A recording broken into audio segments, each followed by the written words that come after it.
Bienvenue dans cette nouvelle vidéo. Alors aujourd'hui, j'ai l'honneur de recevoir Sophie, qui est une athlète, Run Success, que je suis déjà depuis un petit moment et elle a gentiment accepté aujourd'hui de nous livrer un petit peu un témoignage sur son évolution depuis ses débuts, avec moi. Bonjour Sophie, Bonjour Enzo. merci beaucoup d'être venue, ça me fait vraiment plaisir. Ce que je te propose, c'est dans une première partie, de te présenter juste un petit peu à nos auditeurs, savoir un petit peu, avant que tu me rencontres, quelle était ton expérience en course à pied et qu'est-ce qui t'a amené du coup à passer le pas et puis à commencer l'aventure avec moi? Bien sûr. Tout d'abord, merci d'avoir pensé à moi et de faire cette vidéo avec moi et ça me fait plaisir de témoigner. Donc en fait, je fais de la course à pied depuis 2015 et j'étais à Paris à ce moment-là, donc j'ai fait, des cours en club. J'ai suivi des cours en club.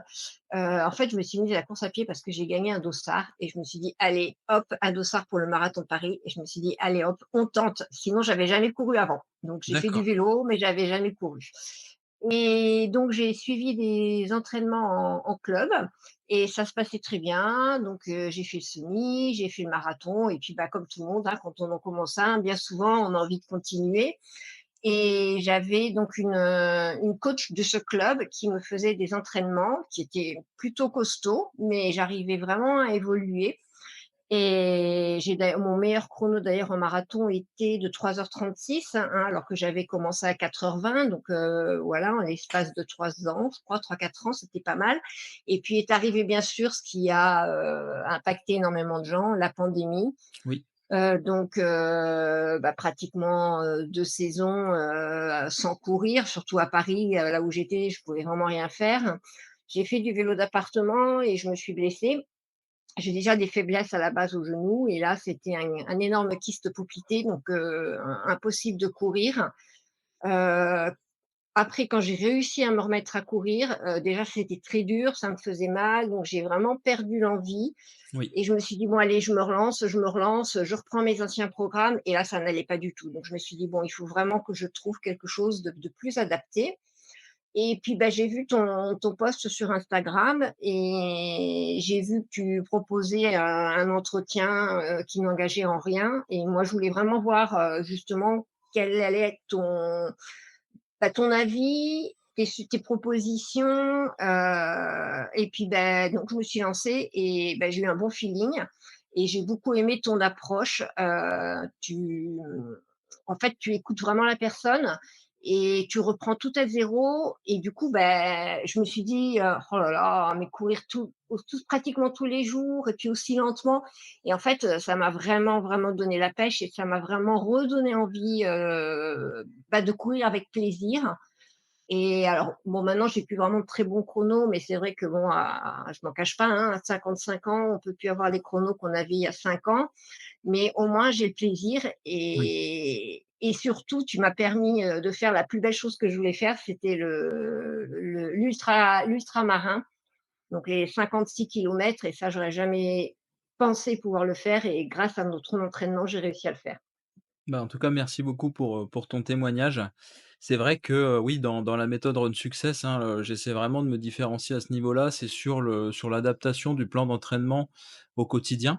Voilà, puisque, comme tu le sais, hein, depuis qu'on travaille ensemble, il est revu chaque semaine et Ouais. puis, le gros plus, c'est que, en plus, tu es quelqu'un qui communique pas mal, donc on peut, avoir, on va dire des conversations très régulières, à la fin des séances, ce qui permet vraiment, de réajuster le plan d'entraînement et en effet, oui, quand tu as débuté, on est vraiment parti presque de zéro en fait au niveau de Mmh. la prépa et petit à petit, comme tu l'as vu, on a augmenté le volume, l'intensité en fonction de comment ton corps, réagissait et je pense que c'est l'une des clés qui t'a permis effectivement de terminer ton trail, hein, qui était quand même, très costaud, donc c'était plus de 60 kilomètres, c'est ça, hein? 58. 56? 50. Ouais, ça devait être 56 et ça fait 58 au final. OK. Oui, donc c'était vraiment, je pense, une super étape, pour toi et Ouais. du coup, si tu pouvais décrire un petit peu par rapport à ce que tu faisais avant, en fait, en quoi ma méthode t'a vraiment permis de passer un pas et quelles étaient un petit peu les différences que tu as ressenties, que ce soit dans le contenu de l'entraînement ou dans le suivi, que tu avais auparavant? Bah, déjà, toi, tu me fais un c'est comme tu viens de le dire, tu me fais un programme qui est vraiment adapté, déjà à mon niveau, mais aussi au temps que j'ai pour courir, parce qu'on n'a pas toujours la possibilité de faire autant que possible, en fonction des blessures s'il y a lieu et cetera. Donc tu fais vraiment à la personne et à l'instant T.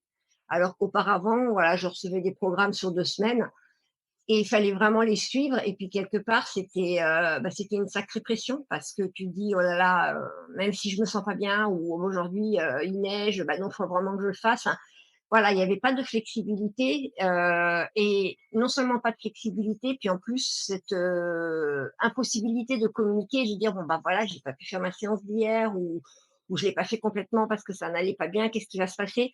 Et bah, toi, tu es là pour modeler, refaire, me conseiller et cetera. Donc c'est vraiment ça qui est vraiment différent de ce que j'ai pu rencontrer Très bien, précédemment. très bien. Bah, en effet, c'est vraiment des choses qu'on me dit très, très souvent. C'est-à-dire que malheureusement, on retrouve pas beaucoup en fait de personnes sur le marché qui sont capables de s'adapter en permanence et on a trop souvent, mais surtout sur internet, même de manière, gratuite, hein, en fait des Mmh, plans d'entraînement que vous allez télécharger et qui sont peut-être très, très bien comme je le dis souvent, mais en fait, tout le monde est différent et ouais. personne n'est capable de suivre une planification sur le long terme sans aucune adaptation, sans aucune flexibilité comme tu le Mmh, soulignais.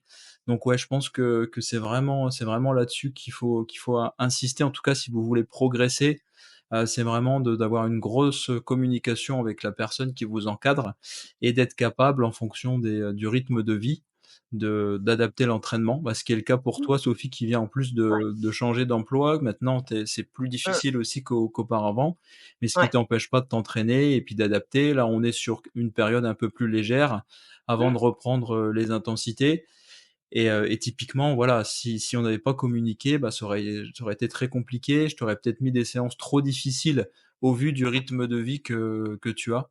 Donc je mmh. pense que ça, c'est vraiment important. Ouais, tout à fait et j'avais même pris un programme, auprès il y a quelques années, auprès d'un grand coureur, très connu qui a écrit un livre, qui a gagné pas mal de médailles un peu partout et c'est pareil en fait, bon tu lui parles, il te fait payer super cher son programme, il te dit que c'est adapté à toi et en fait quand tu es dedans, tu vois que c'est pas du tout. Tu vois que c'est un truc, copié-collé, que c'est absolument pas adapté à ta personne et moi ça m'avait épuisée, mais épuisée. Mmh. Ouais, je comprends. Non, sincèrement, c'est vraiment, pour le point sur lequel il faut vraiment insister. C'est pour ça aussi que je fais ce petit entretien parce que je ramasse entre guillemets «beaucoup trop de personnes blessées et dégoûtées de la course à pied», Mmh, tout simplement par manque d'adaptation en fait et c'est très, très, très souvent, bah, ça conduit droit dans le mur et ça fait même arrêter certaines personnes ou le manque de confiance aussi qui s'installe. tout à Voilà. fait. C'est un sujet que j'aurais peut-être aimé aborder avec toi, c'est que par rapport au début du coaching et à maintenant, comment justement ta confiance en toi et en tes capacités a évolué? Est-ce que tu as senti aussi une différence à ce niveau-là? J'ai surtout senti une différence, par rapport à l'approche, que j'ai maintenant. C'est ce que je disais au début, c'est que j'ai à nouveau maintenant vraiment ce plaisir, de courir et j'ai arrêté d'être après l'objectif. Je me dis: «Le principal, c'est de terminer», tu vois? Le 56-58 kilomètres là, ce que je voulais, c'était le boucler. Je m'étais pas donné de temps horaire. Bon, avant, j'avais fait un marathon. C'est vrai que je m'étais dit: «Punaise, ça serait super si je pouvais me refaire un joli petit chrono». Au final, ça n'a pas été le cas, mais j'ai pas été déçue parce que, bon, déjà, j'ai eu quelques, problèmes intestinaux et puis, bah, j'ai quand même, pris plaisir de le faire. J'ai rencontré des gens sympas et j'ai vu, je vois la course sous un autre angle Oui. et malgré tout, je me dis: «Bon, ben, voilà, quoi». J'avais jamais fait de trail, j'avais jamais, été au-delà de 40 et grâce à ton programme, bah, j'ai fait un 58 kilomètres en trail donc voilà, quoi, je suis heureuse. Mmh. Super. Bah, oui, oui, je pense que c'est important aussi l'état d'esprit, c'est de se dire avant tout qu'il faut que le plaisir reste au cœur de la pratique. Je pense que c'est l'une des clés aussi pour durer et surtout, comme je te le dis très, très souvent, pas trop, trop se prendre la tête en fait avec les datas les allures à l'instant T. ouais, Certes, il faut un cadre, ça c'est certain, mais c'est vrai qu'une erreur qui est très souvent commise, c'est qu'on est trop à cheval en fait sur la performance pure, sur les chiffres et petit à petit, bah, on se dégoûte ou on perd confiance en ouais, soi et puis parfois, comme on l'expliquait d'ailleurs, tu y as été confronté aussi très souvent, c'est-à-dire les mauvaises conditions météo par exemple. mmh, Quand on a ça et ben, des fois on se dit: «Tiens, je suis pas dans les allures ou je suis pas dans les clous», alors qu'on est sur une cote d'effort supérieure à ce que ça devrait être. ouais, Donc c'est pour ça que je laisse, comme tu l'as remarqué, énormément de place aux sensations, aux ressentis, ouais. mais il faut quand même une séance cadrée, quoi. Mmh. Ouais, ouais, tout à fait et ce que j'ai beaucoup apprécié aussi, c'était les conseils par rapport au c'était la première fois que je faisais un trail quoi, donc par rapport à ce qu'il fallait emporter, ce qu'il fallait tester, je m'étais documentée, mais j'avais jamais fait vraiment attention, par exemple, à l'importance du taux de glucides, combien il Oui. fallait et cetera, donc j'ai revu aussi toute cette approche et ça, je veux dire, c'est ce qui a fait aussi la plus grosse différence. C'est que, avant, je prenais des gels et puis finalement, je les digérais pas et donc j'avais décidé d'arrêter d'en prendre et je m'alimentais pas du tout sur une course et j'étais hyper mal, quoi. Je Et donc là, j'ai réappris à trouver les bonnes choses grâce à toi et puis, bah, maintenant, je sais ce qui me va et ce qui me va pas et là, sur mon trail, j'ai pu emporter tout ce qui m'allait et j'ai eu aucun problème. Mmh. Oui, ça, c'est vrai que tu fais bien d'en parler parce que c'est un aspect qui est vraiment fondamental. C'est être capable en fait, il y a pas que la course en elle-même, hein, sur des formats comme le tien, il y a vraiment aussi l'aspect ravitaillement.